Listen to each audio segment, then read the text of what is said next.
Tayo pong lahat ay tumayo at ating basahin sa salita ng Diyos na matatagpuan sa aklat ng Romans 15:15-16. Ito po ang sinasabi. Ngunit sinulatan ko kayo na may dakilang kalayaan na bilang pagpapaalala sa inyo dahil sa biyaya na sa akin ay ibinigay ng Diyos upang ako'y maging ministro ni Kristo Jesus sa mga hintil na nangangasiwa sa ebanghelyo ng Diyos upang ang mga hintil ay maging kalugod-lugod na handog, palibhasa'y pinapaging banal ng Espiritu Santo. Pagpalain nawa ng Diyos ang pagkabasa ng kanyang salita, tayo po ang lahat ay makakaupo.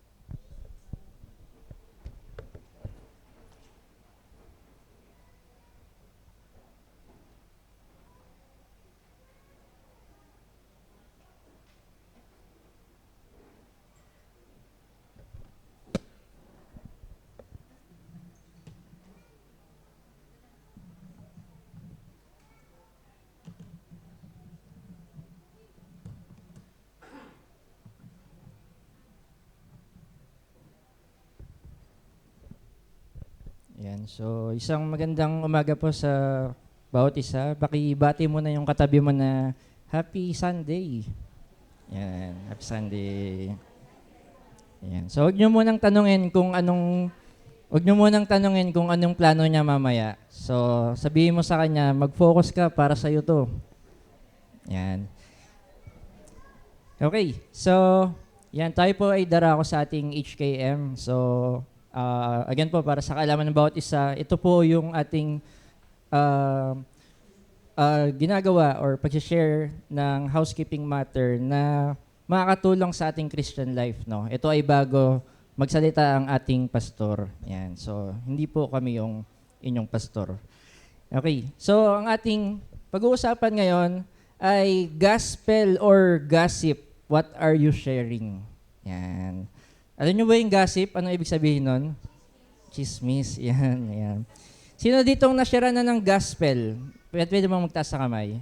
Yan siguro lahat, no? Sino dito yung nakapag-share ng gospel? Once in their lives na, alam mo ba, ito yung gospel, yan, yung good news. Sino naman yung nakarinig na ng gossip or ng chismis? Nakarinig na? Yan, dami. Wala? Parang konti Sige, sige.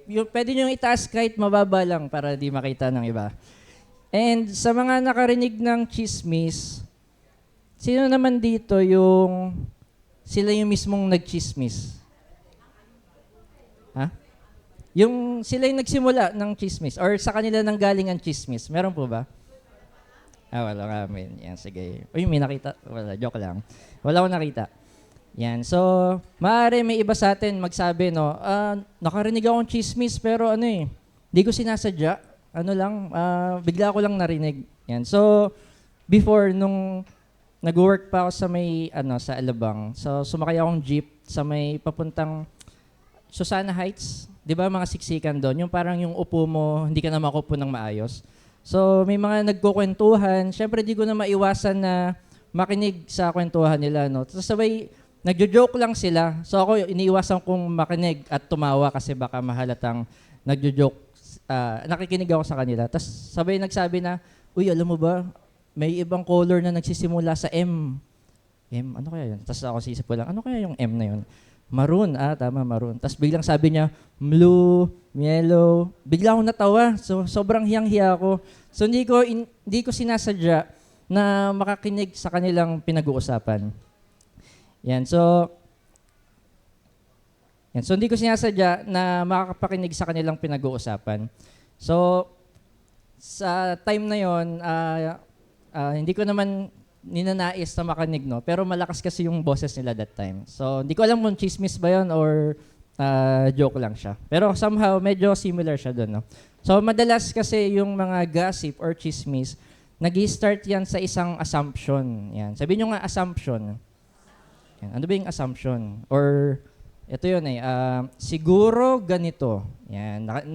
Nasabi nyo na ba yun sa buhay nyo? Siguro ganito, siguro ganyan. Baka naman kaya siya ganyan kasi, yan. So baka niya ginawa yan dahil, yan no, marami tayong mga example. Kunyari, merong bully sa school. Ano yung pwede niyong maisip na assumption sa kanya? Siguro, binubuli siya, or siguro sa bahay nila, ano kaya siya? Naaway? Pwede, no? Kapag laging tunog galit yung kung magsalita yung isang tao, ano yung pwede niyong maisip sa kanya? Siguro nagmana siya sa tatay niya, pwedeng gano'n. Siguro sa bahay nila nagsisigawan sila, or siguro taga Batangas, siguro Batanggenyo to. Yan, kasi medyo strong yung kanilang salita no. Siguro taga Laguna to. Iba yung tono ng kanyang salita eh. So kapag malambing naman magsalita, ano yung mga minsan assumption natin? Ilonggo, yan, sige. So, kunyari, may isang nag-propose na lalaki sa kanyang girlfriend. Ano naisip nyo? Ba't siya nag-propose? Siguro, papakasal. Ayan. Naghihintay ako ng ibang assumption eh. So, wala naman. Siguro? Siguro kami yun. Ayan. So, madalas tayo may marinig na assumption. No? So, pero, ang problema dito ay hindi lang yung mismong assumption. No? Kundi, yung hindi natin pag-alam ng katotohanan sa kabila ng mga nasa isip nating assumption. So, sa likod ng mga yon, hindi lang natin siya hindi inalam yung katotohanan, kundi binahagi pa natin sa iba yung maling impormasyon na yon. Okay? So, pag nanonood kayo ng balita, medyo ang daming lumalabas na na mga claims, no? Ito, mga testigo, ganyan. So, kailangan ng mga ebidensya or kailangan makita yung katotohanan. So, kaya sinasala sila. So sa next slide, makikita natin ano yung gumawa ko ng Venn diagram, ano yung gospel tsaka yung gossip, saka yung pagkakapareho nila. So yung pagkakapareho nitong dalawa ay pareho silang spoken or shared, binabahagi siya. So ito ay something na sinasabi natin or pwede nating binabahagi sa iba no, or pinopost natin sa social media.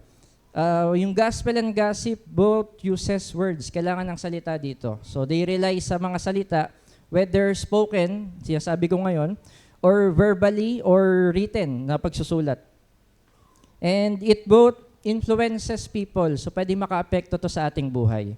So maka-apekto paano tayo mag-isip, paano tayo makitungo sa ibang tao, and paano tayo mag-act as an individual. And pareho can spread quickly. Yan. So yung yung gospel, isipin nyo, matagal na siya, no? 2,000 years ago pa, then umabot din sa atin. Then yung gossip, ganun din, parang kahit nasa malayong lugar ka, lalo may messenger na ngayon.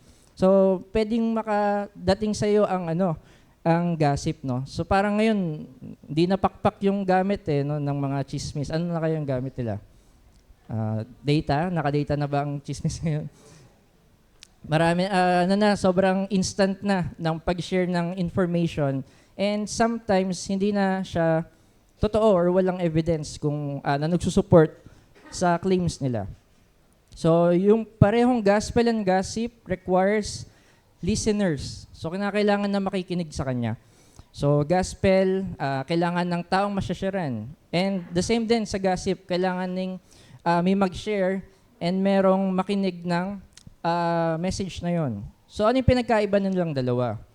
Gospel is about the good news. So yung good news na si Jesus dumating sa atin para sa ating kaligtasan, siya ay namatay, siya ay nabuhay ng muli, no? And babalik siya sa atin. While yung gossip naman, it's an idle talk. So ano ibig sabihin ng idle talk? Walang purpose, walang katuturan. So para lang siyang for entertainment. Para lang parang libangan nyo lang, di ba? Diba? Bakit ba yung iba parang sobrang excited sa chismis no kaysa sa gospel? Ano bang merong something? Okay, so gospel is truth-centered. Yan, nakasentro siya sa katotohanan. While yung gossip naman is rumor lang. So it may include mga information na hindi pa nabe-verify. So hindi mo pa alam kung totoo pero shinare mo na kagad. So pwede siyang exaggerated, pwede kang may dinagdag. Yung iba wala nang binabawas no? Puro dagdag na lang. So mas lalong lumala yung gossip. Gospel is about God and salvation. While yung gossip naman, tungkol siya sa buhay ng iba. Yan. Ano ba yung madalas natin pag-usapan? Yung buhay ba ni Jesus? o yung buhay ng iba? Gospel is builds up. So nagbi-build up siya ng isang tao, while yung gossip naman, often ito ay negative na impact sa isang tao. Gospel, nagbibring siya ng hope and life, while gossip, sumisira siya ng tiwala. So marami ng mga nasirang mga relasyon, no, dahil sa gossip na ito. Gospel unites people, while gossip causes division. So marami ng mga nagka-divide-divide, kahit mga pamilya, anumang grupo yan, nang dahil sa gossip. So gospel ay nag-encourage, while gossip ay nag-tear down or sinisira tayo, no? So obvious naman kung ano yung saan tayo magbe-benefit, no? So saan ba tayo magbe-benefit? Sa gospel, of course. And yung gossip naman, di tayo magbe-benefit dito, kundi magkakaroon pa ng division. And bukod doon, pwede tayong magkaroon ng mabawasan yung mga nagtitiwala sa'yo dahil sa gossip na ito. So, pero ano nga ba yung sinasabi or definition ng isang gossip?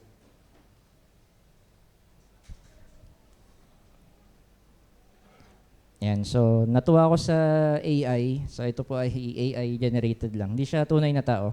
So, sabi dito, gossip is idle talk, rumors, or reports about the private lives of others, often shared without their presence or consent. So, it serves social functions like bonding and norm enforcement, but can be shameful or false. Yan. So, yung gossip, pagbabahagi mo siya ng impormasyon tungkol sa isang tao na hindi mo naman dapat binabahagi. So, pwede siyang isang bagay na hindi pa nga sure or hindi verified, tulad ng rumor.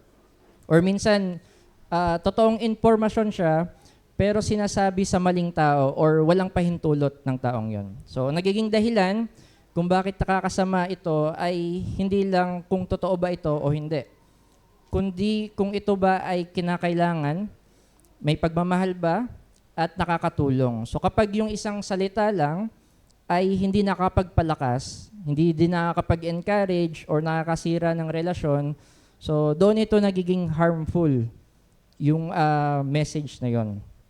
So ano pa yung sinasabi ng Bible tungkol sa gossip? Yan, tinuturo ng Bible na yung gossip ay delikado siya dahil sinisira nito yung tiwala at relasyon ng mga tao. So kapag may nagbabahagi ng private o mga sensitive information, yan, so nawawala yung confidence ng isang tao sa atin at naapektuhan kung paano tinitingnan ng iba ang taong pinag-uusapan. So parang wala pa namang ginagawa sa yung mali yung tao, no? Di mo pa siya nakikilala ng gusto. Pero dahil sa gossip na narinig mo, parang nagbago na yung tingin mo sa kanya. So naalala ko before sa work ko, bago pa lang ako doon. So meron ng division pala. So nagulat ako, may nag-add sa akin sa GC. Sabi, uy, huwag ka maingay kay boss, na nakasama ka dito. So di ko pa siya kilala yung boss na yon, pero dahil sa nafi-feed sa akin na information, sabi ko, ba't parang galit na rin ako dito kay boss? Kahit di ko pa siya masyadong kilala. So ganun yung nagiging epekto, no? Nagbago yung tingin mo sa tao, kahit na hindi mo pa nako-confirm kung ano yung katotohanan tungkol sa taong yon. So sabi sa Proverbs 26:20, for lack of food, the fire goes out, and where there is no whisperer, quarreling ceases. So maaring mukhang maliit lang yung gossip, no? So simpleng gossip lang. Pero sa scripture, kinukumpara ito sa isang spark na kaya magsimula ng wildfire or malaking apoy.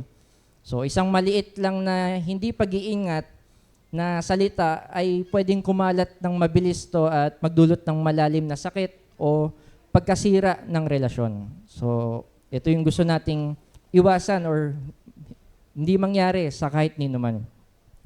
And maraming tao ang nanaakit sa gossip.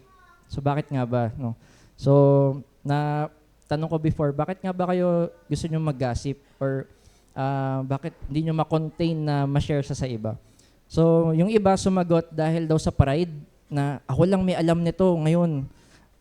Hindi ko ma-contain na pag nalaman to ng iba at galing sa akin, baka magbago yung image ko sa kanila. Yan. So baka tumaas yung tingin nila sa akin. At ako na agad yung lapitan nila lagi for information. Yan. So marami yung naaakit doon, no, dahil sa sarili lang na interest. So minsan nakakaangat pa ito ng pakiramdam natin dahil sa pagkakamali ng iba. So yun yung downside, no. So parang ang worst na nun. So mas gumaganda pa yung pakiramdam mo kapag nalaman mo yung iba ay nadadown or hindi nagsasucceed sa kanilang buhay. Yan. So pero sa mas malalim na pagtingin, nagpapakita ito ng ating issue sa ating puso or issue sa ating even relationship sa bawat isa and sa Panginoon. So kadalasan yung gossip ay nagmumula sa pride. Yan. So sa inggit o pagiging makasarili. So imbis na magmahal at mag-build up ng iba, ginagamit yung sitwasyon nila para sa pansariling attention, comparison, or even yung validation. Bukod sa Proverbs na ito, ano pa ba yung ibang sinasabi ng Bible tungkol sa gossip? Yan. So gossip betrays trust. So sabi sa Proverbs 26:18-19, just as damaging as a madman shooting a deadly weapon is someone who lies to a friend then says, I was only joking. Yan. So sinasabi ng passage na to na may consequences yung mga salita natin. So kaya maging maingat tayo sa ating salita. Kahit hindi natin sinasadya na makasakit, no? So yan, gaya ng isang taong basta-basta na nagsasalita or nakakasakit ng iba, no? So pwede pa rin siyang makakasakit siya kahit nasabihin niyang, ay, hindi ko naman sinasadya or joke lang naman yun, gaya ng sinasabi dito. So, ganun din sa words natin. No? So, kahit biro lang o galit lang, so pwede pa rin tayong makasakit ng tao. So, hindi siya madadaan sa, ay, joke lang, binibiro ka lang, di ka naman mabiro. So, simpleng biro lang. So, hindi natin siya pwedeng daanin sa ganun. So, let's be cautious sa mga salita na nanggagaling sa atin. So, ang point ng Bible dito ay hindi excuse ang hindi ko sinasadya kapag meron tayong nasaktan. So, yung impact ng words natin ay mahalaga. So, halimbawa, joke lang yun, pero nasaktan mo yung tao. Ganto lang talaga ako magsalita kasi ganto nga sa amin sa probinsya namin.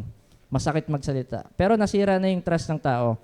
Or di ko alam na nakakasakit na pala ako Pero kumalat na yung chismis o yung kasinungalingan. So kahit di mo sinadya, tayo ay still responsible sa kung ano man yung mga sinasabi natin. So kaya tinuturo ng Bible na mag-ingat tayo sa pagsasalita. So dahil yung words pwede siyang makapag-ayos ng relationship or makasira nga nito. So next is, words can cause great destruction. So James 3:5, in the same way, the tongue is a small thing that makes grand speeches, but a tiny spark can get a great forest on fire. So, pinaliwanag ni James, so hindi po ako, si Apostle James, na kahit maliit lang yung dila natin, ay may kakayain itong magdulot ng malaking epekto sa buhay ng tao. No? So, napaka-powerful ng ating pwedeng masabi. So, ginamit niya dito actually sa previous verse pa, na comparison, yung maliit na pero powerful tulad nung bit sa bibig ng kabayo. Yan. So yun yung ginagamit, kaya nitong makontrol kung saan pwedeng pumunta yung kabayo, saang direction pwedeng pumunta. No? So meron ding binanggit na rudder ng barko. Hindi ko na-search kung na itsura nun, pero mayroong rudder yung barko na kahit maliit lang din siya, kaya niyang baguhin yung direction ng barko. Ganun din yung words natin, no? Kaya nitong i-influence at i-direct yung buhay natin at ng ibang tao. So kung ano man yung sabihin mo sa kapwa mo, it may affect them. It may influence. Pwedeng maka-apektuhan yung kanilang kinabukasan. So kung sabihin mo sa kanya na, ang hina-hina mo naman, habang buhay kang ganyan. Yan. So masasaktan yung taong yun, no? And pwedeng yung tumanim sa kanya. Kung sa'yo parang wala lang yon, pero maging cautious tayo kasi pwede niyang dalhin yun habang buhay. So meron ba kayo naalalang memory nyo nung bata pa kayo? Nung pinagalitan kayo ng magulang nyo? Di ba madami, no? And yung iba doon, dala-dala natin hanggang ngayon.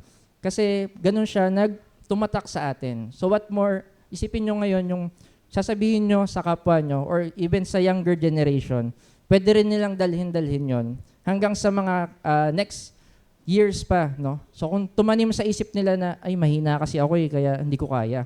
So sobrang na-influence natin yung kanilang buhay at tayo pa'y naging cause ng kanilang failure sa buhay, no? Or pagka baba ng kanilang motivation.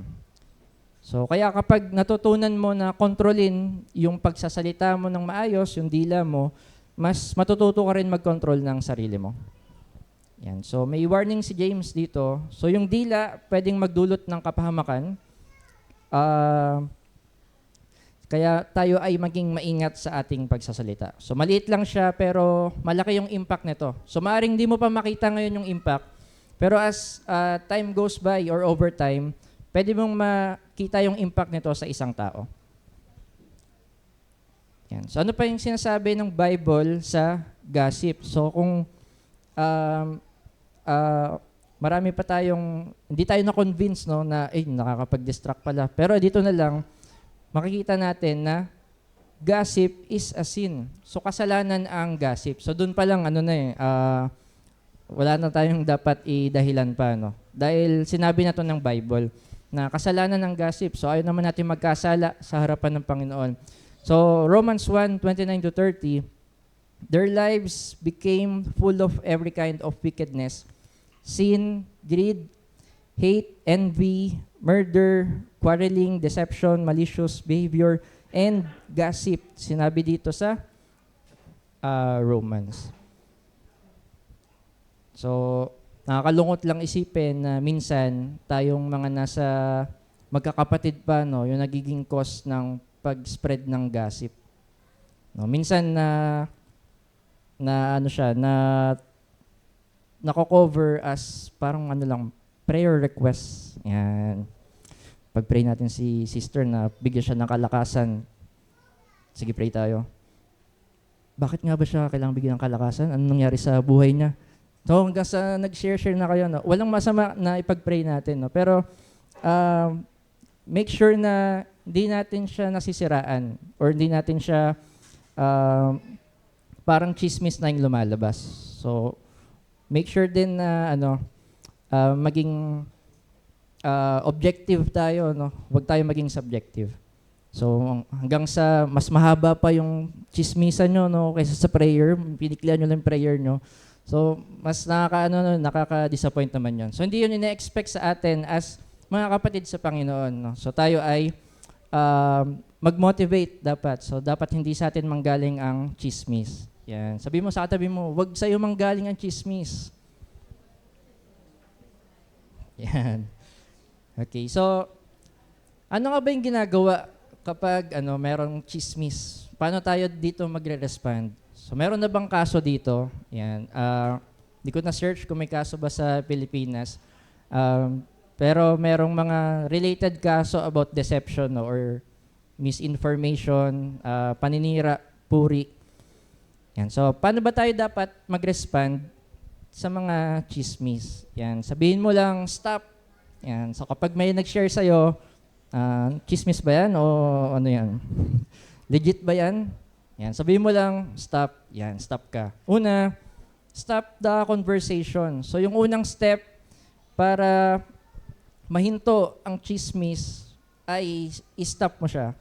So, kapag may isang tao na nag-share sa'yo na hindi pa naman verify, sabi daw, ganito daw. Yan. So, di pa verified yan . So, harmful yung information mo. Yun. So, tungkol yun sa ibang tao, piliin mo wag nang ipagpatuloy yung conversation. So, wag tayong mag-commit sa conversation na yun. Kahit na parang, gustong-gusto kong makapakinig, ano kaya nangyari? So, pwede mo siyang i-refuse at wag ka nang makipag-engage sa conversation na yun. So, pwede mong palitan yung direction ng discussion or remain silent dun sa gossip na yon para di na siya mag-grow. So, yung pag-i-stop ng gossip, hindi siya rude, no?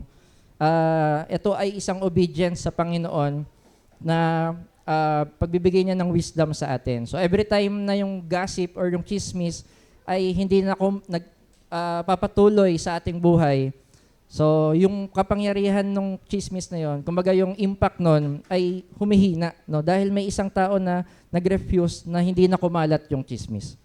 Okay? So sabi mo sa sarili mo na lang, stop the conversation pag merong chismis. Okay, so Proverbs 26:20, sinabi nga kanina, without a wood, a fire goes out. So yun, gossip is like a fire. So kapag nag-stop tayo mag-add ng fuel, mamamatay yung chismis na yun. So kapag may nagsabi sa'yo, narinig mo na ba yung nangyari kay James? Yan. So pwede mo ang response mo ay, ayokong pag-usapan yan, or pwede mo i-confirm na nakausap mo na ba siya directly? Na-confirm mo na ba yan sa kanya? Yan. So mas magiging tayo doon, tunog mature, no? Or mas magiging mature tayo paano tayo mag-deal sa mga chismis. Pangalawa is think before you speak. Yan. So pag-isipan natin yung sasabihin natin. So bago tayo magsalita or mag-respond, mag-pause muna tayo saglit, i-evaluate natin yung sinasabi. So hindi lahat ng naririnig mo, dapat mo ring i-share agad sa iba, no? So, ask mo muna yung sarili mo. Ito ba ay katotohanan yung sinasabi niya? Ito ba ay necessary? Or ito bang sasabihin ko rin ay makakatulong sa kanya? So, yung pag-iisip natin before magsalita, ay it also protect others from harm and protects you from sin.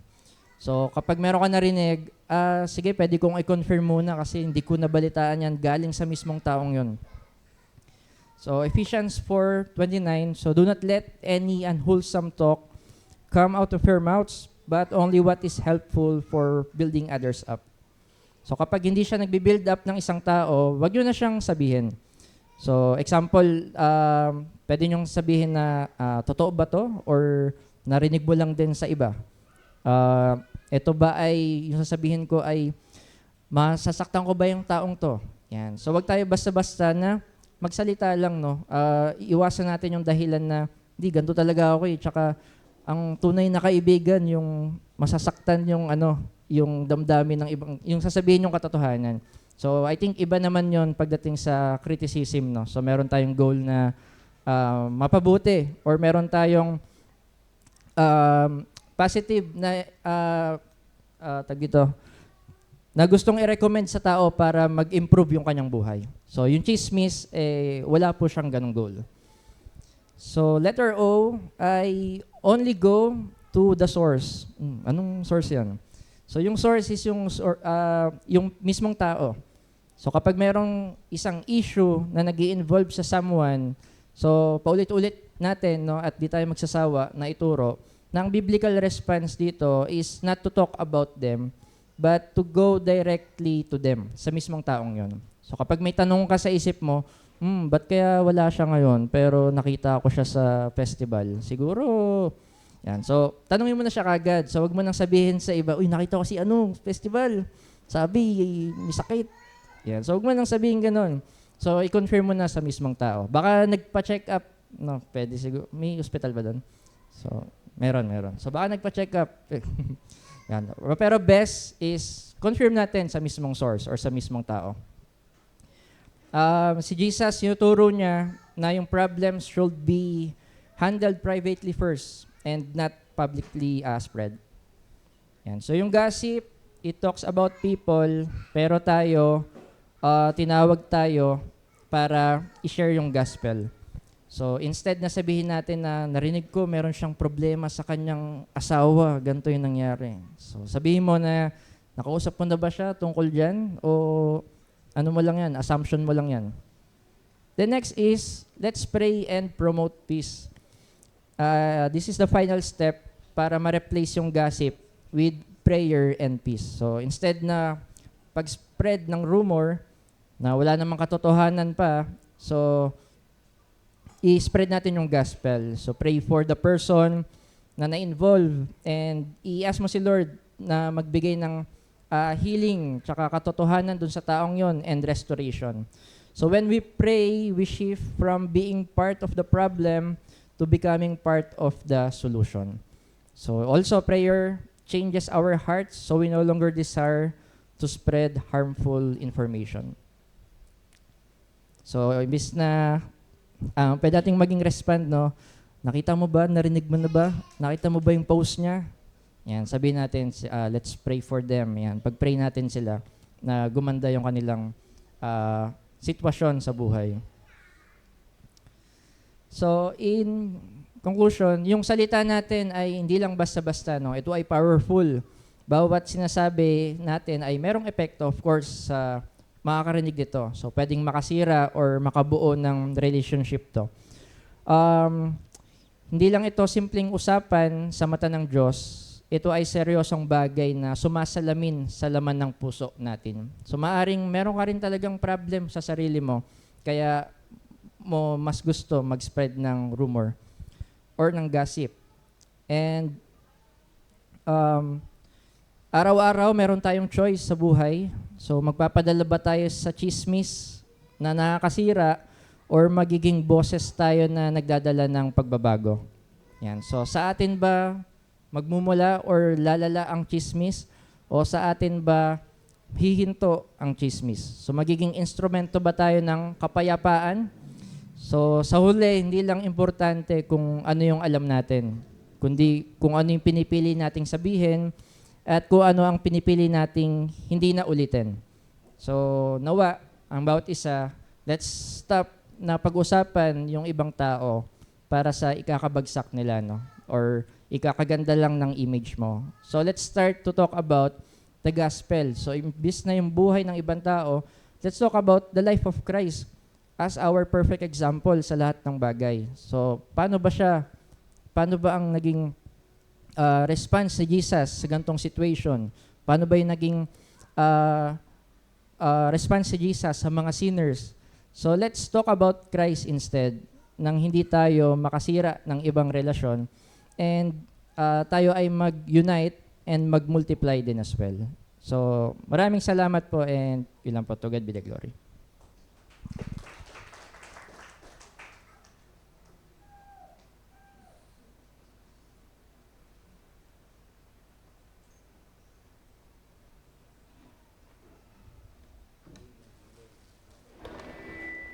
Amen. Praise God.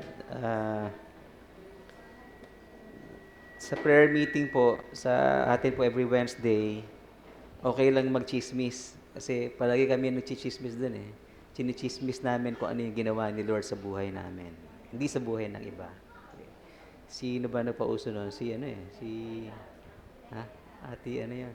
Erica, nagpauso nung chismis natin si Lord. Merong isang babae na nagkumpisal sa pare na nakita ko lang sa kanina sa search ko lang. Sabi niya, Father, hindi ko maiwasan mag-chismis. Yun ang kumpisal niya. So sabi ng pare sa kanya, umuwi ka sa bahay niyo, tapos kumuha ka ng unan, lagay mo sa bubong ninyo, tapos hatiin mo. Ibukas mo yung unan.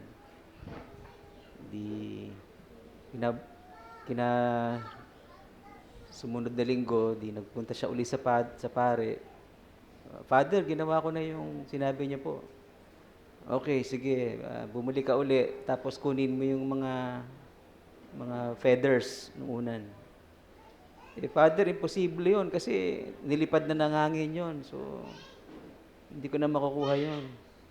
Sabi ng pare, ganun yung chismis na sabi mo na, hindi mo na mababawi.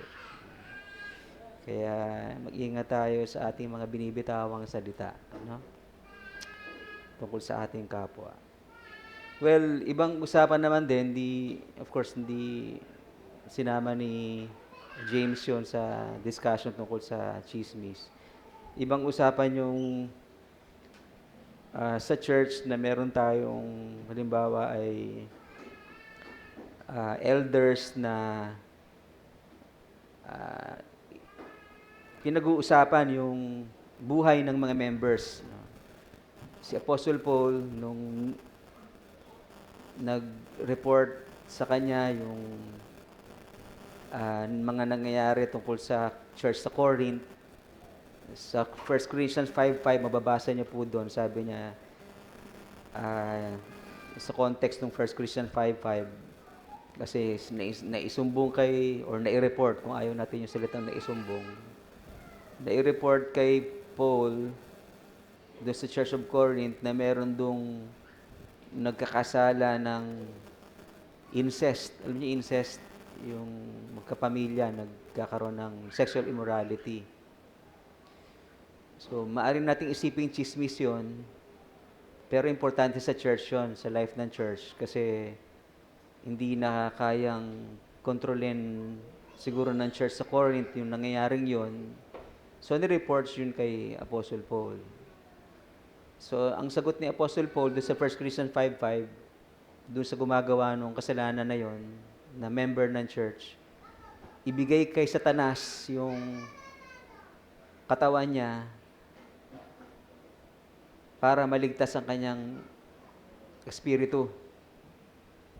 So, nagbigay ng judgment si Apostle Paul doon sa member na gumagawa ng ganon, at bilang response doon sa problema sa church. At marami pa siyang in-address na problema doon ng church na nai-report sa kanya. So, ibang usapan yung ganon, no? Sapagkat sa buhay ng iglesia ay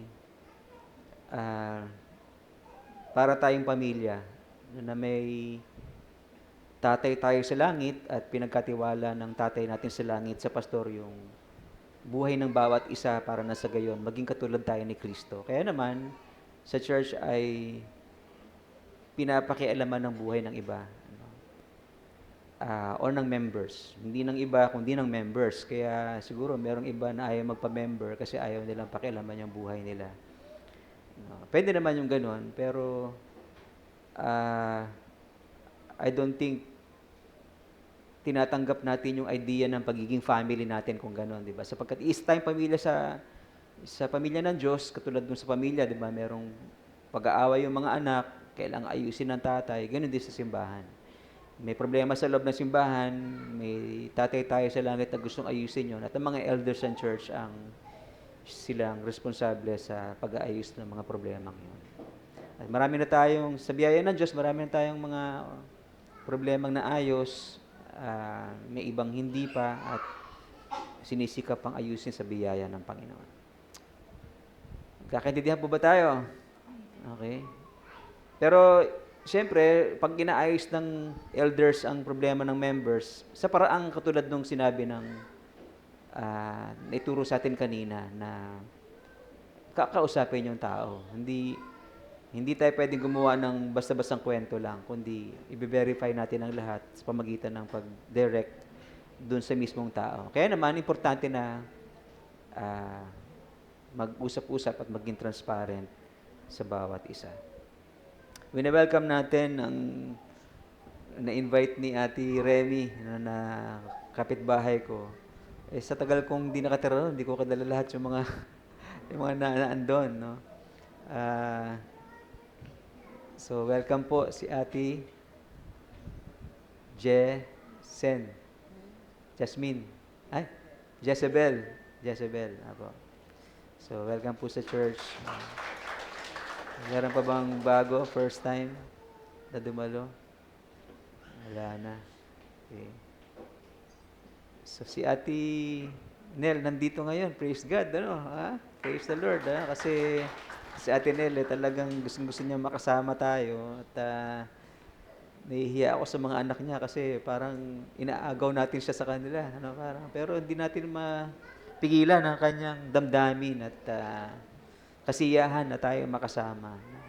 So praise God for that. Panalangin din natin ang evangelism mamayang hapon. Ang oras yan, Pastor Son? 4:30 sa Santo Tomas. So, nawa maraming kaluluwa ang tumugon sa panawagan ng Panginoon ng gospel, hindi ng gossip. Ang gagasip nila mamaya ay si Kristo. So, praise God for that.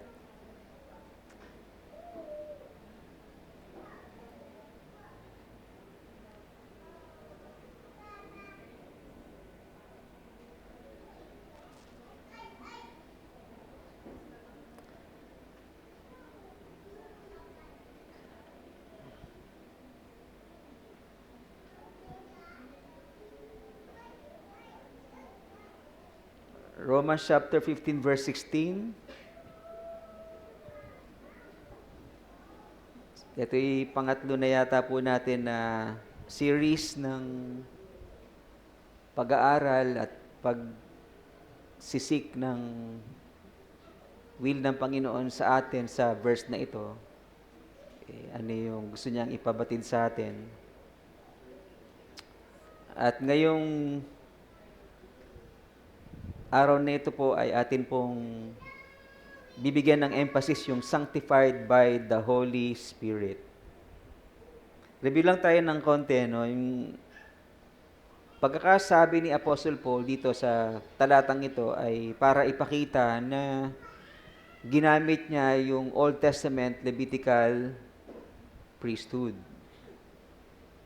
Diyan na ba? Okay. So sa Old Testament pattern ng Levitical priesthood, merong pare, mga pari, na silang nag-aasikaso ng mga handog ng mga members or ng Israelita. At yung mga pare, sila yung sa pag-aasikaso nila, no, may pagka-ritual yung kanilang ginagawa. At sa bahagi ng ritual na yon ay merong paghuhugas na gagawin dun sa mga handog nila para sa cleansing. And then in-apply yun ni Apostle Paul sa kanyang ministry na para siyang isang pare na ino-offer yung Gentiles o kaya yung Gentile ay nagbibigay ng offering sa Diyos at siya yung nagsisilbing pare. At ang Holy Spirit ang nagsasanctify. So makita natin yung parallel nun sa Old Testament. No?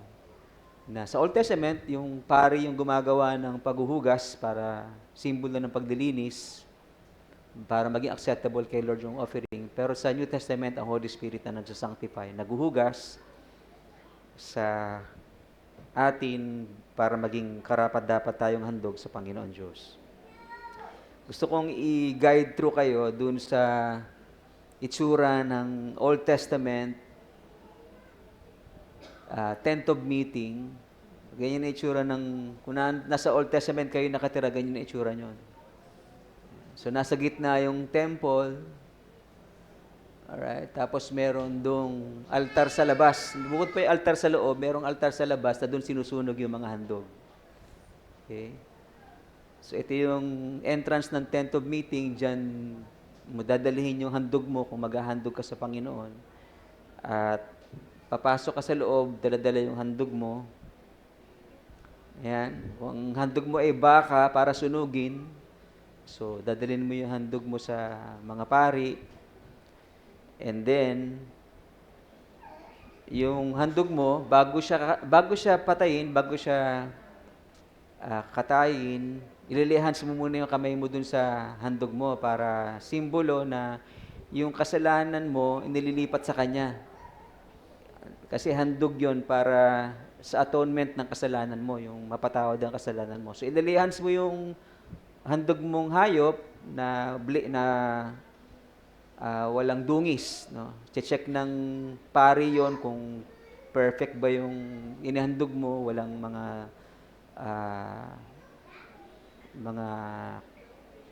ano yon, sakit o anumang imperfection. Okay, tapos ililihans mo yon, ta-transfer yung sin mo sa Kanya para siya yung patayin, hindi ikaw, doon sa kasalanan mo.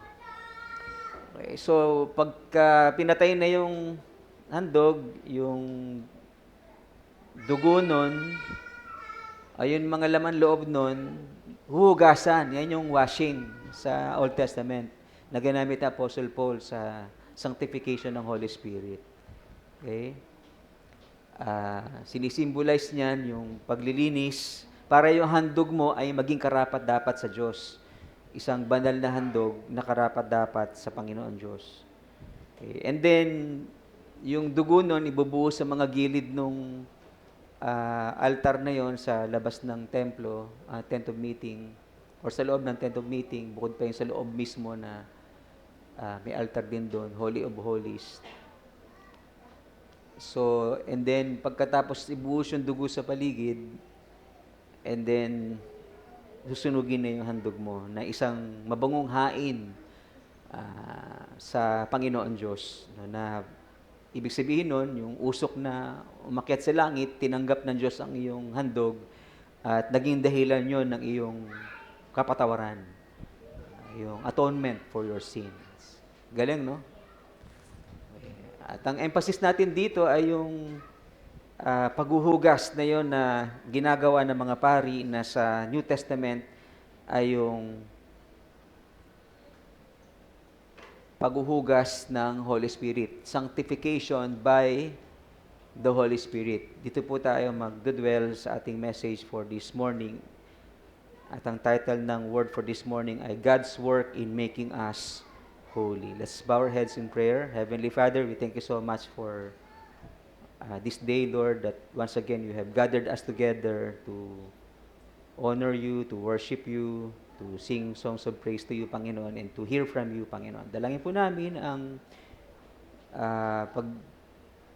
bibigay mo sa amin ng isang puso na receptive sa iyong word, isang isipan na open, Panginoon, sa mga sasabihin mo sa amin, kahit ito ay isang instruction o rebuke, Lord, we are open, Panginoon, and willing to hear your word for us this morning, Panginoon. Salamat po, Holy Spirit, for indeed you are here in our midst to teach us your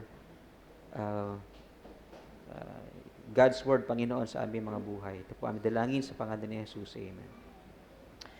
Okay, so Romans 15:16, sanctified by the Holy Spirit. Gusto nating magtanong ng maraming tanong ngayon, so bear with me. Okay? Marami tayong tanong na gustong sagutin. At unang tanong, ano ba yung sanctification? Alam nyo, ang problema sa ibang mga Kristiyano, nakapagbasa tayo ng Bible, nakarinig tayo ng isang biblical term, pero hindi natin masyadong inunawa. So, ang nangyayari sa ating mga Christian, para tayong, di ba, nakarinig ng mensahe, tapos lumabas sa kabila, kasi hindi natin inintindi. Okay? Sayang at di tayo katulad nung sa mga madalaking churches na minsan meron silang mga separate na para sa mga kids, no. Wala pa tayong ganoon. At nagpe-pray tayo ng ganoon, dating yung pagkakataon na makalipat tayo ng mas malaking lugar. Si Blue pala, naisingit ko lang. Si Randy Blue na sa Arizona na ngayon. Babalik sila actually mamaya. Pero alis ulit ng Monday. At siya actually yung nag-challenge sa akin bago siya umalis. Tinatanong niya kung ano yung plano natin sa church kung sa pagpapalaki ng ating worship center. So, ang report niya sa akin lately, nai-report ko na rin last week yata yun. Pero nakausap ko na yung pastor nila. Nagka-chat na kami, si Pastor Lanuza. Kaya lang hindi pa kami nag-uusap tungkol sa partnership. At pag-pray natin yon sapagkat eventually, I believe, ay pangyayarihin ng Diyos yung sinabi niya bago siya umalis. Hindi niya na-realize na nakapagsalita pala siya ng prophetic utterance na tayo ay lalago. Actually, marami na rin nagsabi nun sa atin. In fact, marami naman talaga tayo. Kaya lang dahil maliit ang lugar natin siguro, hanggang doon lang ay bibigay sa atin ng Panginoon. Yung ibang mga members natin, paminsan-minsan lang dumadalo, kaya nagkakataon na tayo nagkakasya. Pero kung magkakasabay-sabay lahat, ay hindi tayo kasya. So, what is sanctification? Ano yung sanctification?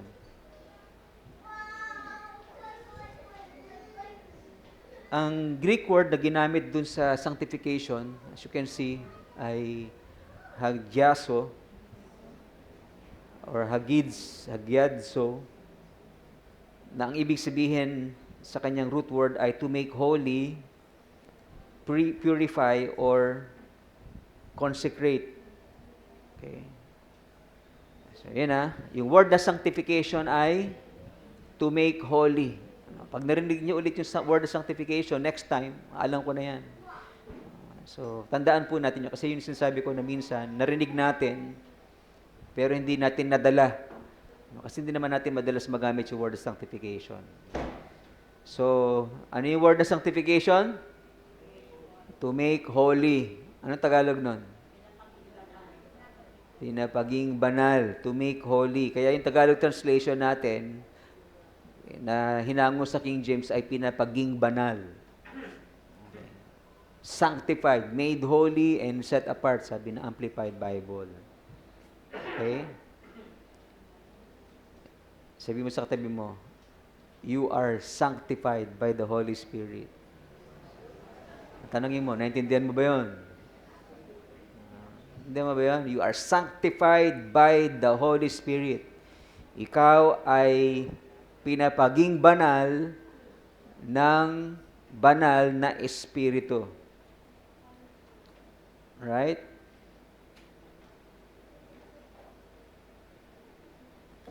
So simple truth lang no, na makita natin dito na yung sanctification ay work ng Holy Spirit para gawin ang isang believer na holy and acceptable sa ating Panginoon Diyos. Okay? Ikaw ay pinapaging banal, nino? Ng Holy Spirit. Okay? Para maging acceptable ka sa harapan ng Panginoon Diyos. Another question. Marami tayong tatanungin at sasagutin. Another question. Bakit natin kailangan na maging banal sa harapan ng Diyos? Naintindihan natin yung word na sanctification ay to make holy, pero bakit kailangan tayong gawin ng Holy Spirit na matuwid, banal, kaaya-aya sa harapan ng ating Diyos? Bakit? Ano palagay nyo? Bakit tayo kailangan gawin ng Diyos na holy? Tanungin mo yung katabi mo, alam mo ba kung bakit ginagawa ka ng Diyos na holy? Alam mo ba yun? Bakit?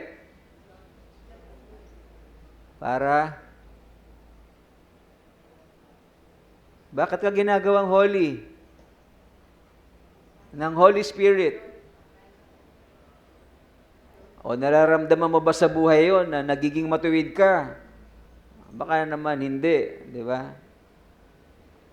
Pero bakit tayo kailangan gawing banal ng ating Panginoon Diyos o ng Holy Spirit sa harapan ng ating Diyos Ama? Hebrews chapter 12 verse 14. Ang sabi ron, strive for peace with everyone and for the holiness without which no one will see the Lord. Pagsumikapan daw natin na tayo ay makipagpayapaan sa bawat isa at lalo tigit, pagsumikapan natin ang na tayo ay maging banal sapagkat kung hindi tayo namumuhay sa kabanalan ay hindi natin makikita ang Diyos. Yun ang importance ng holiness. Kung hindi tayo banal, hindi tayo makakapunta saan? Sa langit. Okay?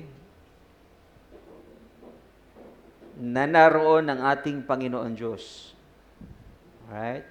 Ang iba, ang tingin dito sa verse na ito ay kapag ikaw ay holy or pure in heart, then you will understand who God is. Pero I'm sure hindi lang yun ang gustong sabihin ng talatang ito. Kundi, kapag ikaw ay hindi banal, hindi mo makikita ang Diyos. Okay? Without holiness, you will not see God, you will not be with God kung saan siya nandun. Right? Mas nilino ito sa atin ng Revelation 21 verse 27. Nothing unclean will ever enter the holy city. Ano yung holy city?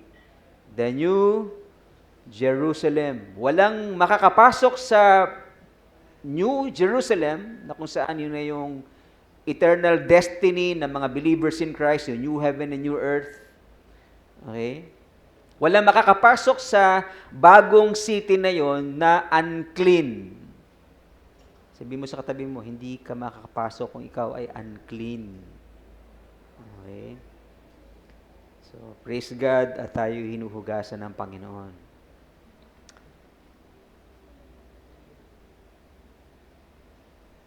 Ano ba yung sabi dyan? Nor anyone who does what is detestable or false. Yung mga sinungaling. Okay?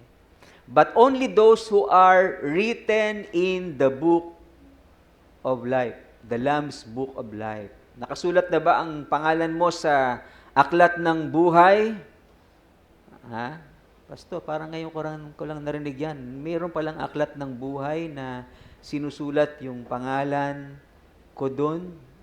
Importanteng malaman mo yon na meron aklat ng buhay na kung saan sinusulat doon yung mga holy, binanal ng banal na espiritu. Okay? So ano yung truth na makita natin dyan? Without holiness, no one will see the Lord, no one will be with the Lord, no one will enter into the holy city. Ngayon ang problema, pangalawang katotohanan, you cannot make yourself holy. Bagamat gusto nating pumunta ng langit, makita natin yung new heaven and new earth, tayo yung mapabilang dun sa mga saints na kung saan ay nakapasok dun sa bagong city, the New Jerusalem. Bagamat gustong-gusto natin na tayo makapasok sa buhay na walang hanggan, sa kaharian ng Diyos, kinakailangan nating maging banal. At hindi mo kayan gawin sa iyong sarili na ikaw ay maging banal. Kaya mo ba yon sa inyong sarili? Hindi mo kaya sa iyong sarili na ikaw ay maging matuwid. Dapat nating maintindihan yung katotohanan yun. Kasi maraming tao ay pinipilit na siya ay maging matuwid sa pamagitan ng paggawa ng mabuti upang siya ay makapasok sa langit. Diba? Pag tinanong mo yung isang tao, typically, pagka tinanong mo siya, saan ka pupunta pag namatay ka? Sabihin niya, hindi ko tiyak. Pero ako naman ay mabuting tao. Sabihin niya. Okay. Pero ano bang sinasabi ng banal na kasulatan? Kung ang requirement para makapasok tayo sa buhay na walang hanggan ay holiness, kaya ba natin talagang maging holy? Hindi. Sapagkat sabi sa Romans chapter 3 verses 10 to 12, ayon sa nasusulat, walang matuwid, wala kahit isa, walang nakauunawa, walang humahanap sa Diyos. Verse 12, ang lahat ay lumihis ng landas at nagpakasama, walang gumagawa ng mabuti, wala kahit isa. Pastor, paano yung mga ginawa kong kabutihan dati? Hindi ba yun mabuti? Hindi ba yun tama? Tama naman yung ginawa ko, mabuti naman yun. Pastor, bakit sinasabi ng Bible na walang gumawa na mabuti kahit isa? Wala. Kundi ang Diyos lang. Well, sabi na banal na kasulatan kasi, yung ginagawa nating mabuti, nung wala pa tayo kay Kristo, ay mistulang basahan sa harapan ng Diyos. Kasi marami sa ginawa nating mabuti, merong maling motibo. Tindihan niyo ba yan? Kaya lang nagwawalis sa bahay kasi hihingi ng allowance. Meron tayong maling motibo sa ginagawa nating mabuti.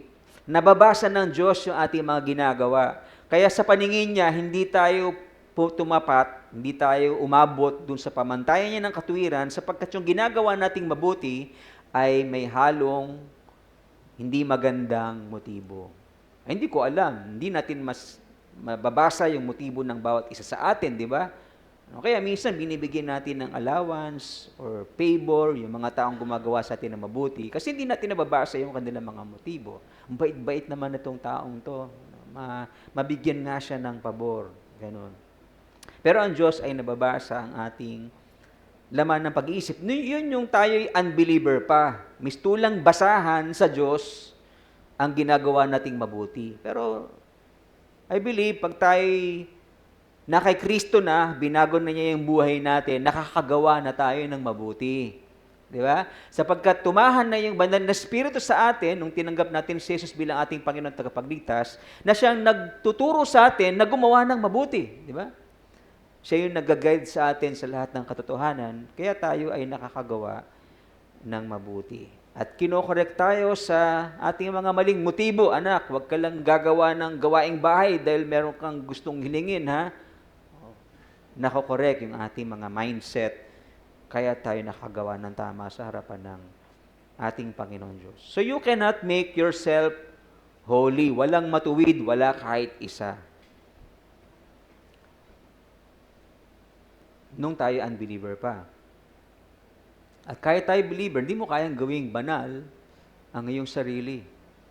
Pag kaya mong gawin yon, hindi mo na kailangan ang Diyos sa buhay mo, di ba? Kasi kaya mo nang gawing banal yung sarili mo, so hindi mo na kailangan ng Diyos.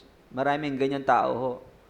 Ang kaligtasan nila ay nakabase sa gagawin nila sapagkat kaya nila para sa kanilang sarili na gumawa ng mga bagay sa kanilang ikadiligtas, pero hindi po ganoon ang kaligtasan. Ang doktrina ng kaligtasan ay ang katotohanan na ang Diyos ang tagapagligtas, hindi ikaw. Kailangan mo ng tagapagligtas sapagkat ikay makasalanan na nangangailangan ng kapatawaran at matulungan ka ng Diyos na ikaw ay mabuhay sa kabanalan. Another problem, at saka truth, hindi mo kayang gawin banal yung sarili mo, hindi rin kayang gawin ng batas na pabanalin ka. Di ba ang batas sana ay mga matuwid na bagay na dapat ating gawin sa harapan ng Diyos, di ba? Huwag kang papatay, huwag kang magnanakaw, huwag kang magsisinungaling, huwag kang ano yung word na covet? Huwag kang aangkin ng hindi sa'yo, di ba? Isa siyang batas na sama ay magpapabanal sa'yo. Di ba? Pero bakit hindi nagpapabanal yung batas? Hindi ka kayang pabanalin ng batas. Sapagkat sabi sa James chapter 2 verse 10, ang tumupad sa buong kautusan, ngunit lumabag sa isa ay lumabag sa lahat. Nagawa mo nga na minsan hindi ka magsinungaling. Pero isang beses, kumatok yung maniningil ng utang, ay wala po dito yung tatay ko. Hindi nakapagsinungaling ka. Na-violate mo na. Guilty ka na of all sin, of all the law, because of the one that you violated. Yun ang sinasabi ng Scripture. Kaya, miski yung batas ay hindi ka kayang pabanalin sapagkat isa lang ang mabigo mo, bigo ka na sa lahat. Romans chapter 3 verse 20, sapagkat ang pagpapawalang sala ng Diyos sa mga tao ay hindi dahil sa mga gawa ayon sa kautusan. Okay. Hindi dahil sa kautusan, kaya ka mapapawalang sala o gagawing banal sa harapan ng Diyos. Yamang nakikilala ng tao na ang kasalanan ay sa pamamagitan ng kautusan. Ibig sabihin, yung kautusan pa nga, yung batas pa nga, ang magpapakita sa iyo, magpapatunay na sa iyo na ikaw ay makasalanan. Bakit? Sapagkat alam mo na bawal magsinungaling, ayaw ni Lord yun, nakakapagsinungaling ka. Okay? Galatians chapter 2 verse 21, sabi ni Apostle Paul, hindi ko niwawalan ng halaga ang biyaya ng Diyos or yung grace ng Diyos tungkol sa kaligtasan, sapagkat kung sa pamamagitan ng kautusan ay ang katuwiran, kung dahil sa kautusan tayo magiging matuwid, hindi na sana namatay si Kristo para sa atin. Kaya naman pala nating maging matuwid sa pamamagitan ng pagsunod sa batas ng Diyos.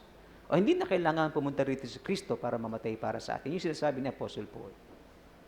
So, hindi tayo kayang pabanalin ng batas. Kailangan pa natin si Kristo, kailangan natin ng banal na Espiritu, kailangan natin ang Diyos Ama para sa ating katuwiran, para tayo ituring niyang matuwid at panatilihing matuwid sa kanyang harapan. So, ang solution lang natin para tayo ay maging matuwid ay ang Diyos. Only God can make you holy. Sabi mo sa katabi mo yun, Diyos lang ang makapagpapabanal sa'yo. Hindi kita kayang pabanalin. Gusto natin na yung anak natin ay maging matuwid. Gusto natin na yung mahal natin sa buhay ay maging mabuting tao, pero hindi natin kayang gawin yun. Hindi niya kayang gawin yon. Ang Diyos ang tanging makakagawa nun. Kaya umaasa lang tayo sa Panginoon. Minsan sinisisi ng mga ibang tao yung church. Bakit ganyan yung na-attend sa inyo? Ma-attend nga kayo ng church, tapos ganyan pa rin ang pamumuhay nyo. Ano ba klaseng pastor yung pastor nyo? Ba't di kayo mabago? Hindi naman natin kayang baguhin ang ating sarili. Ang Diyos lang ang makapagbabago nun. At minsan, di pa nga, ang pagbabago natin ay hindi abrupt, no? Iba sa atin, nagbago ng biglaan. Iba sa atin, matagal yung proseso ng pagbabago. Di ba?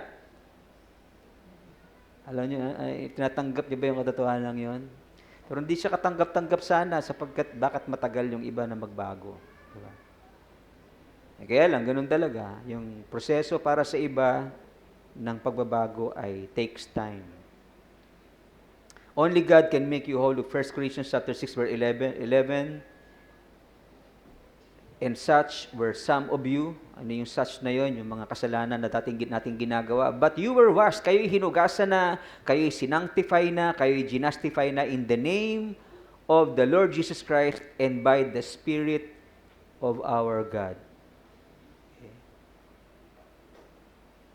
So, ang Panginoong Jesus at ang Banal na Espiritu magkasama na tayo ay pinapaging banal sa pamagitan ng paghuhugas ng ating mga kasalanan. 1 John 1:9, if we confess our sins to God, ano gagawin ng Diyos? Dahil siya ay faithful and just, He will forgive us.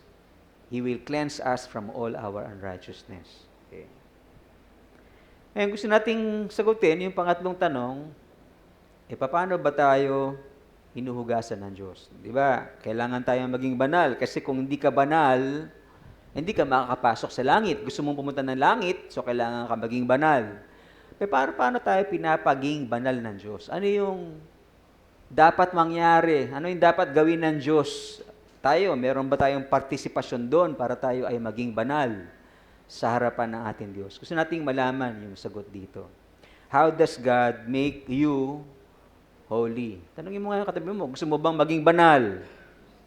Okay, palitan natin yung tanong. Gusto mo ba talaga pumunta ng langit? Sabi mo sa katabi mo, wag lang ngayon. Wag lang ngayon naman. Siyempre naman, gusto natin pumunta ng langit. Pero ang requirement is holiness. So how do we become holy? Hindi natin kaya, hindi kaya ng batas. Diyos lang ang may kaya. Paano tayo gagawing banal ng Panginoon Diyos? Una sa lahat, nananawagan ng Diyos siyempre na tayo ay magsisi. Okay? Tayo ay humingi ng tawad, magpahayag ng ating kasalanan sa Diyos. Yan ang una niyang panawagan. Okay? Mark 1:15, sabi ng Panginoong Yesus, noong una siyang nangaral, repent and believe in the gospel. Matindi ang pangangailangan na tayo ay magsisi. Yun ang kanyang panawagan sa atin, magsisi. Alam niyo ba yung magsisi? Paano ba magsisi? Sabi ni Apostle Peter sa kanyang unang preaching, Acts chapter 2, verse 38, repent and believe, or repent and be baptized in the name of Jesus Christ for the forgiveness of your sins. You see? So, consistent ang Bible sa panawagan ng Diyos, bagamat si Peter yung nagsalita, ang Diyos ang nananawagan doon, that we should repent and turn away from sins. Magsisi tayo sa ating mga nagawang pagkakasala, magsisi tayo at kilalanin si Jesus sa ating buhay bilang Panginoon tagapagligtas.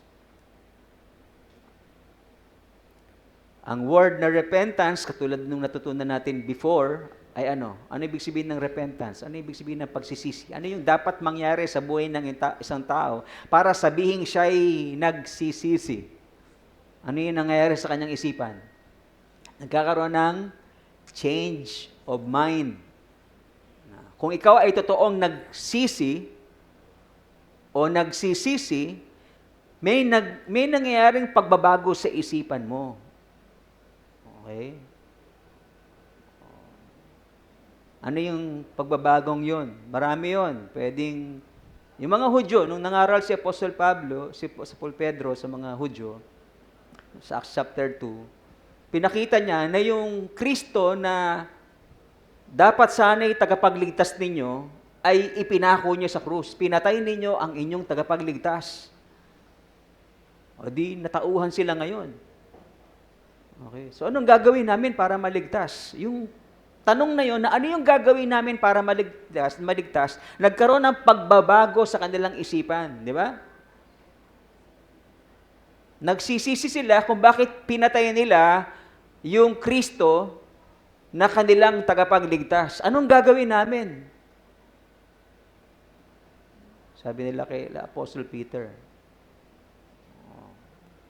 Kaya ang sabi niya, repent and be baptized in the name of the Lord Jesus Christ for the forgiveness of your sins, and you will receive the gift of the Spirit.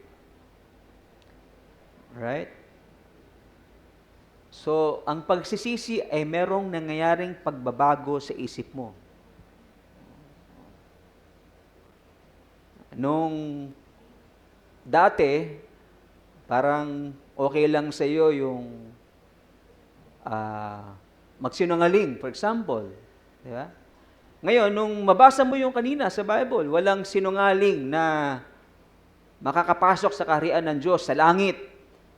O di na-realize mo, mali pala yun. Kailangan meron mangyaring pagbabago sa isipan mo. Dahil pala sa kasinungalingan, pwede akong mapahamak sa impyerno. So, babaguhin mo yung pag-iisip mo doon. Hindi na ako magsisinungaling. Yun yung repentance. Hindi mo pa kinukumpisal sa Lord, meron ng pagbabago sa isipan mo. Hello? Ako natin yung repentance. Minsan nakala natin yung pagsisisi, yung pagka nag-confess ka kay Lord ng kasalanan mo. Hindi, nagsisimula yun doon sa pagbabago ng isipan. Kaya doon unang kumikilos ang Diyos. Yung Holy Spirit, ang kumikilos sa buhay mo, narinig mo yung gospel, yung preaching ng gospel. Nalaman mo na masama pala magsinungaling. So, ang Holy Spirit, binigyang linaw sa iyo yung kanyang salita, yung katotohanan. Naliwanagan ka. Yun ang ginawa ng Holy Spirit sa iyo. Nung maliwanagan ka, panahon mo na yon para magsisi. Okay. Babaguhin mo yung isipan mo doon. Hindi na ako magsisinungaling kasi hindi ito kalooban ng Diyos. Doon pa lang meron ng nangyaring repentance. Bukod pa yung confession ng sins natin. Diba? Nag-repent ka, dahil meron nangyaring pagbabago sa isip mo, then nag-confess ka kay Lord. Lord, patawarin niyo po ako kasi ako'y nakapagsinungaling. Hindi na po ako magsisinungaling. That's repentance. Nakuha po natin? Tanungin mo yung katabi mo, nagsisinungaling ka pa rin ba? Baka nagsisinungaling ka pa rin. Ang madalas magsinungaling, alam niyo kung sino, mga kabataan. Kunyari, may project, pero saan pupunta? Meron palang outing, napupuntahan. Kala niya, hindi ko alam yun, pinagdaan na namin yun. Di ba? Di dali na agad tayo, di ba? Walang sinungaling ang makakapasok sa langit.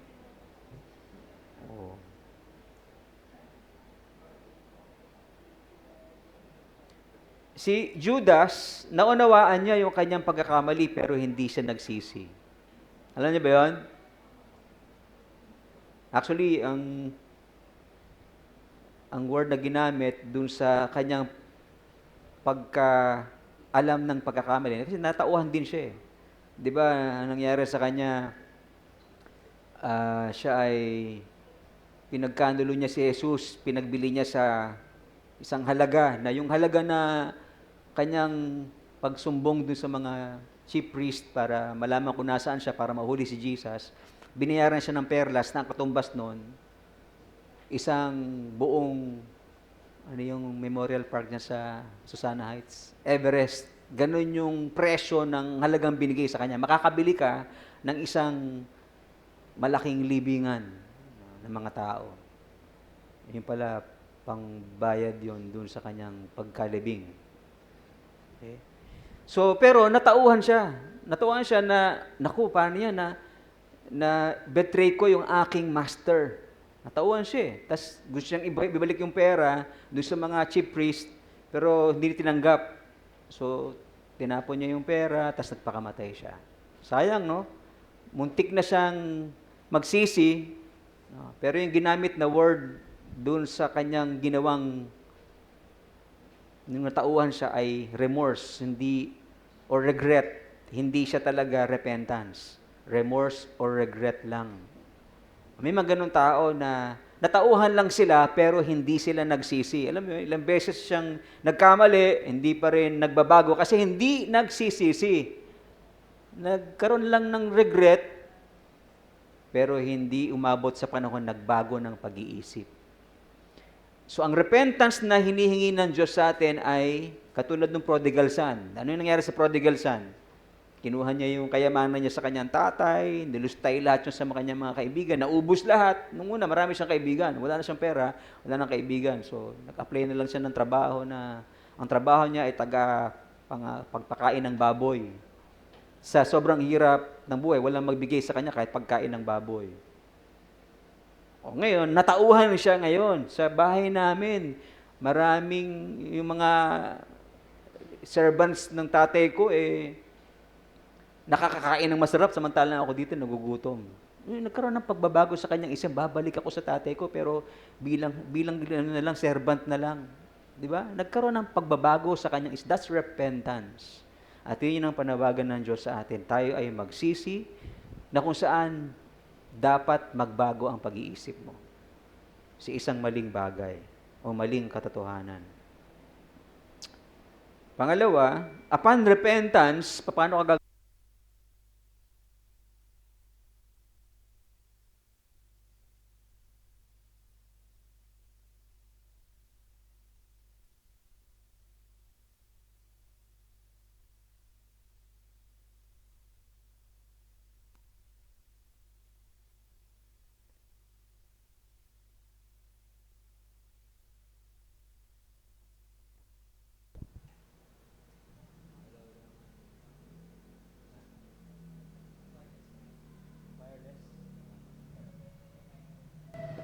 hello. Yeah. Si Michael Blue, si Randy Blue tuloy, sabi niya parang sa tono ng panalita niya, baka magbigay siya ng sound system sa atin kasi naabutan. Yung last nag-preaching na narinig niyang naputol yung ewan natin, tingnan natin. So, para tayo ay gawing matuwid ng Diyos, banal. May parte ka doon. Yun ang parte mo, yung repentance. Hindi siya good works, ha? Kundi isang mental assent na na-realize mo yung pagkakasala mo, yung pagkakamali mo, so lumalapit ka sa Diyos para humingi ng tawad. Hindi yung katumbas ng good works na sinasabi ni Apostle Paul. Okay? Yung iba, gumagawa ng mabuti para maligtas. Pero yung ginawa mong pagsisisi, hindi yung paggawa ng mabuti per se. Mabuti siyang gawain, pero hindi siya yung pagsunod sa batas na sinasabi ni Apostle Paul na ginagawa ng iba para maligtas, na hindi naman sila madiligtas sapagkat isa lang ang mabigo mo ay bigo ka na sa lahat. Okay? So upon repentance, the Lord forgives your sins through the finished work of Jesus Christ on the cross. Yung minsang sakripisyo na ginawa ni Jesus para sa kapatawaran ng kasalanan, yung minsang ginawa niyang yon for all time na yon. Okay? Ibig sabihin, nung namatay si Jesus, tapos na yung paghahandog, wala nang paghahandog na gagawin pang muli. At sa paghahandog ni Jesus na yon, pinatawad yung kasalanan in the past ng mga tao, pinatawad yung kasalanan ng mga taong nagkakasala ngayon, na humingi ng tawad, at papatawarin yung mga taong magkakasala in the future sa pamagitan ng dugong yon na minsang ibinuhos sa krus ng Kalbaryo. Minsan papalawakin natin to kasi merong ibang medyo kailangang hilutin na paniniwala yung iba na yung kapatawaran ni Kristo sa'yo ay kapatawaran in the past, present, and future. Pinatawad na pati yung future sins mo. Kaya yung iba pwede na magpakamatay. Kasi pinatawad na yung future sins mo eh. Yun ang delikadong teaching. Kaya wag tayong basta-basta magla-like dun sa mga naririnig nating preaching. I-verify natin yung authenticity, yung kung ito ay tama sa kanyang interpretation. Okay.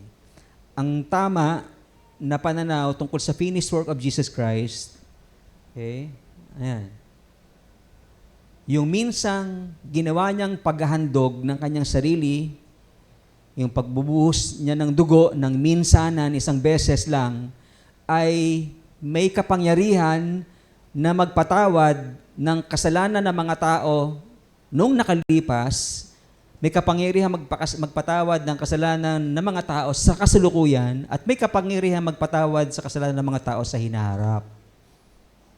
Okay? Sabihin, ngayon, kung nung 1965, 30 years old ka pa lang, may kasalanan ka magagawa dapat ngayon. Diba? Yung kasalanan ginawa mo ngayon, pinatawad yon dahil sa dugong binuhos ni Jesus sa krus 2,000 years ago. Alright? Dalawang stages kung paano pinapatawad ka ng Diyos at ginagawang banal. Una, yung positional holiness, na kung saan tayo ay gina-justify at sinasanctify. Okay. Ito ay just as if you never sinned. Okay. Na kung saan dinedeclare ka ng Diyos na holy, ikaw ay binibihisa ng righteousness. Okay. Dahil sa iyong pananalig kay Kristo, positional holiness. Alright. Ano yung sabi sa Romans 10:9-10? If we confess, hindi. 1 Corinthians chapter 6 verse 11,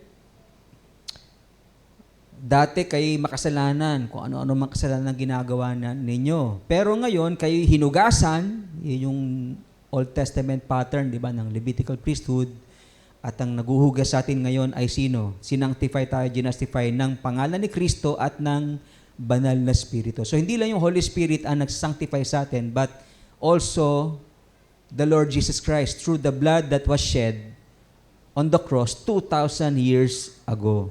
So, may bisa pa rin yung ginawa ni Jesus sa krus 2,000 years ago para patawarin ang kasalanan ng mga tao ngayon at maging sa future ng mga magsisisi. Alam nga naman pati yung mga hindi nagsisi pinatawad. Di ba?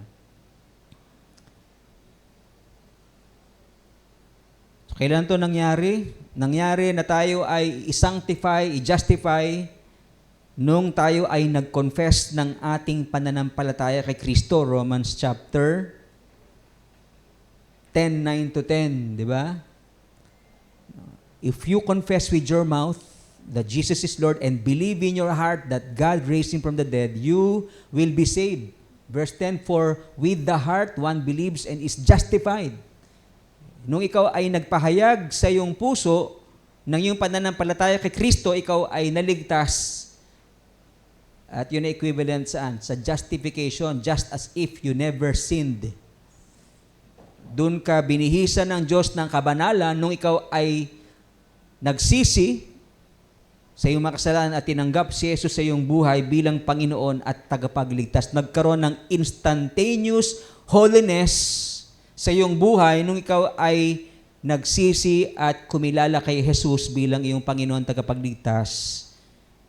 At kailan yon? Dapat alam mo yon, no? Kung kailan.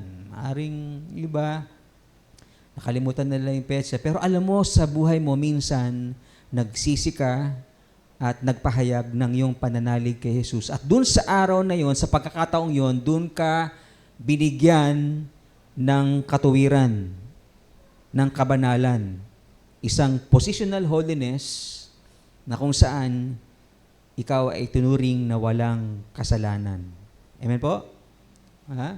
Naranasan mo na ba yon? Ika'y totoong nagsisi at tinanggap si Jesus bilang Panginoon at Hari at tagapagligtas ng iyong buhay, kailangan siguraduhin mo yung sa iyong sarili na at least ikaw ay nagsisi at nanalig sa ating Panginoon. Ephesians chapter 1 verse 7, sa ating Panginoong Jesucristo, we have redemption through His blood, the forgiveness of your trespasses according to the riches of His grace. Ayan, praise God. Ano po? Nagkaroon tayo ng kapatawaran sa lahat ng ating kasalanan sa pamamagitan ng dugo ni Jesus. Ano pa? Romans 5:9, since therefore we have now been justified by His blood, dahil ikaw ay pinawalang sala na sa pamamagitan ng dugo ni Jesus, ikaw ay ligtas na saan? Ligtas ka na sa wrath of God, sa poot ng Diyos. Okay. Ang tingin ng iba dyan, tribulation. Okay. Interpretation lang yon. Okay. Pero meron pang ibang interpretation dyan na yung wrath of God na yon ay yung hell. Okay. Ligtas ka na sa poot ng Diyos sa apoy ng impyerno dahil sa dugo ni Jesus na siyang nag-justify sa iyo.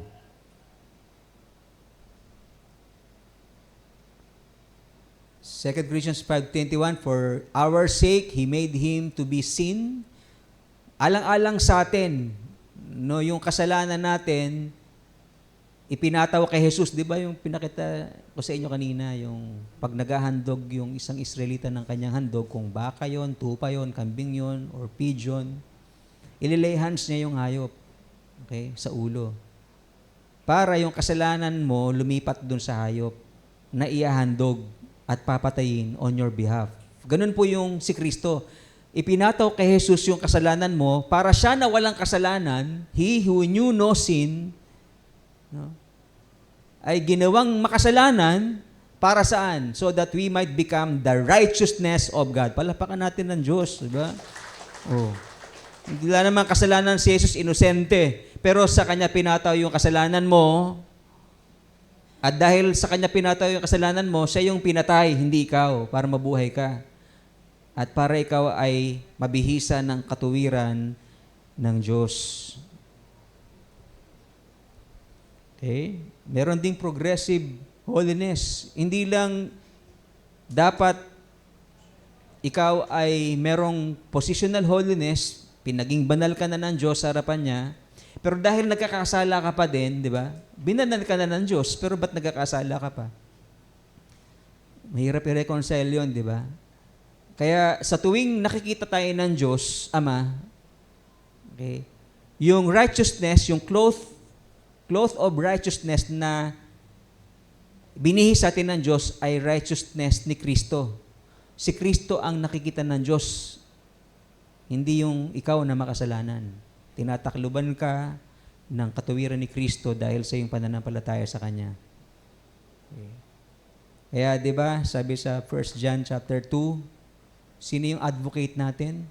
Ang advocate natin ay si Jesus na nagtatanggol sa atin sa Diyos Ama. Na tuwing tayo nagkakasala, tumingi ng tawad, tinuturo tayo ng Panginoon, tinuturo ni Jesus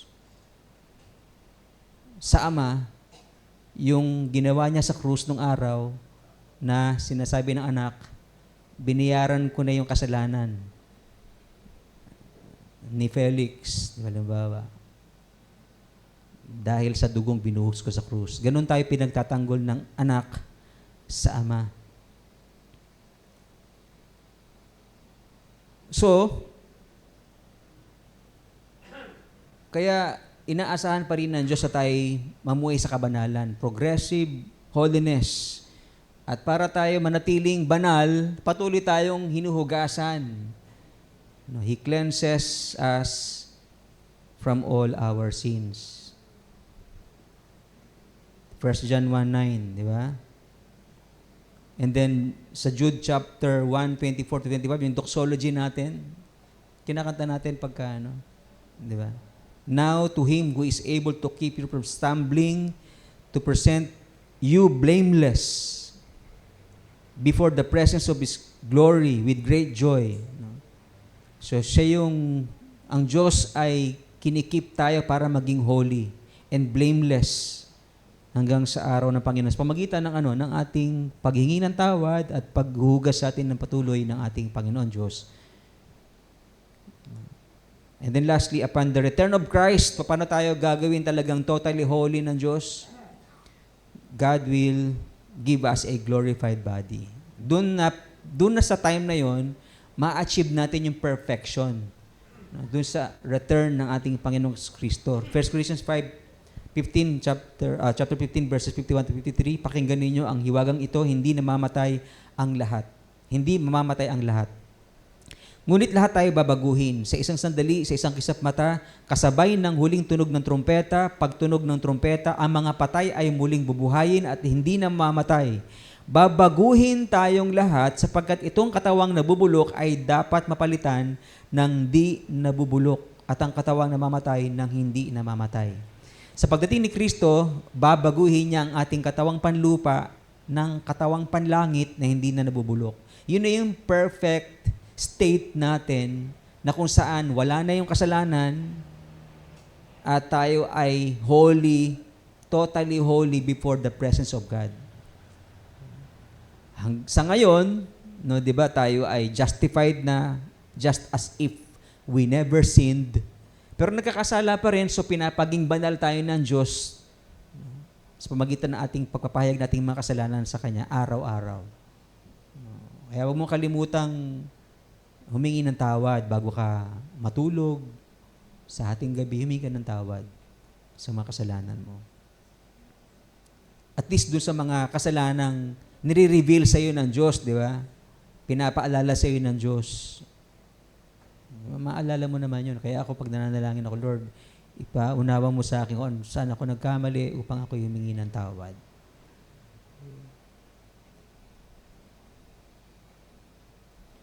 In closing, Romans 16:15,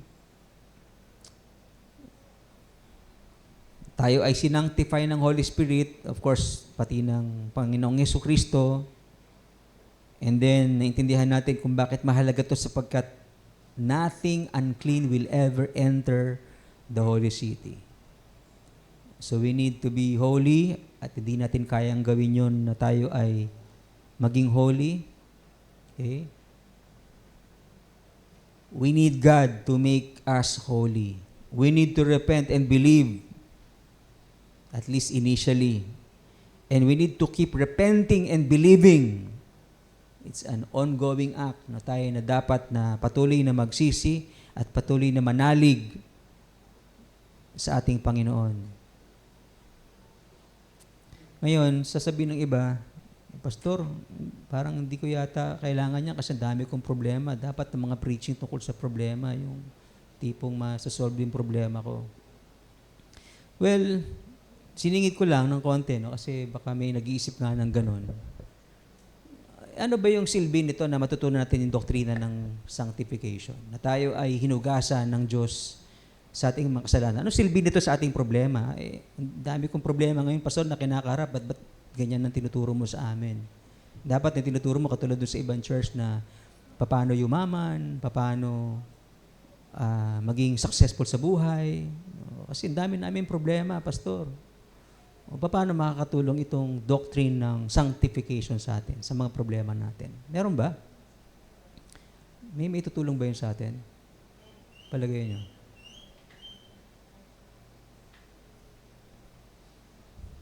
Well,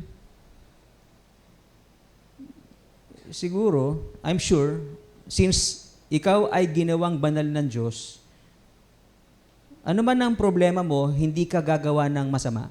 Di ba? Dahil alam mong binanal ka ng Diyos, yun yung doctrine ng sanctification, di ba? Ikaw ay pinaging banal, ikaw ay pinapaging banal, yung ongoing sanctification. So dahil alam mong ikaw ay pinapaging banal, hindi ka mag-iisip na gumawa ng masama dun sa problema mo. Ano bang problema mo? Marami kang utang. Yung iba, anong ginagawa na naiisip na masama? Mandaya, di ba? Pero dahil sa alam mong ikaw ay pinapaging banal ng Diyos, ikaw ay matuwid, binihisan ng katuwiran, ikaw ay inaasahang mamuhay sa katuwiran, hindi mo gagawin na gumawa ng masama doon sa problema mo na kinakarap ngayon. Di ba?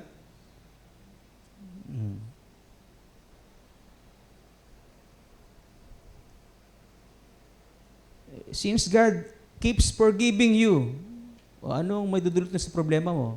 Yung bigat na nararanasan mo sa problema, gagaan yun. Di ba? Kasi yung iba, marami ng problema, dinadagdagan pa ng pagkakamali. Dumadami yung kasalanan at nawawala ng kapayapaan sa kanilang puso sapagkat ang dami nilang kasalanan na gawa sa Diyos, nahihiya ng umarap sa Diyos, nahihiya ng magsimba, nawawala na sa church dahil yung problema niya, dinagdagan niya ng pagkakamali. Pero yung nalaman mo ang katotohanan na ikaw'y pinaging banal ng Diyos at pinapaging banal at patuloy na pinapatawad, gumagaan yung pakaramdam mo, di ba? Sa pagdadala ng problema. Sapagkat ikaw ay pinapatawad sa iyong kasalanan, so sa halip na kabigatan ang naramdaman mo, mabigat yung problema na naharap mo. Kasi, pero gumagaan yung pakaramdam mo dahil pinapatawad ka ng Diyos doon sa kasalanan mo. Wag lang doon sa naisip mong gumawa ng pandaraya kasi mabigat yung problema mo, tapos hingi ka ng tawad kasi alam mong pinapatawad ka ng Diyos. Iba naman yun, di ba? Sinasadya mong gumawa ng kasalanan para patawarin ka ng Diyos, hindi yun isang matuwid na pag-iisip.